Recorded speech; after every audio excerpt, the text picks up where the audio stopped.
Monsieur Simard, quand on voit ce qui s'est passé, surtout quand on jette un coup d'œil au dernier rapport de la régie du bâtiment, c'est pas beau. Parce que Mmh. là-dedans, c'est un ton qui est assez Dur. dur aussi. Ouais, Puis on comprend que cette ouais. négligence-là, notamment en matière électrique, a causé aussi les arrêts spontanés qui ont blessé des gens en 2020. Ça explique peut-être en partie aussi ce qui s'est passé en 2022 avec la chute de la gondole. Qu'est-ce qui fait encore aujourd'hui? Et la question est peut-être un peu chargée, biaisée, mais je l'assume, Monsieur Simard. Pourquoi on s'entente à vouloir faire une entente avec quelqu'un qui n'investit pas dans le Mont-Sainte-Anne et qui l'a négligé au cours des dernières années? On a envie de dire pratiquement des dernières décennies aussi. Ouais.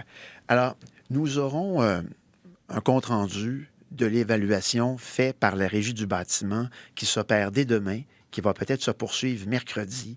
On aura un compte-rendu de ça, je l'espère, d'ici jeudi. Au terme de ce compte-rendu, nous pourrons prendre les décisions appropriées sur l'avenir de la gestion du Mont-Sainte-Anne. J'ai déjà signifié, et je vous le rappelle, qu'à ce stade-ci, nous n'excluons aucun scénario. Tout est sur la Mhm. table. Du point de vue du gouvernement, est-ce que RCR est un bon citoyen corporatif? Alors, à l'évidence, là, RCR a négligé des choses. À Mhm. l'évidence, il y a eu de l'inaction.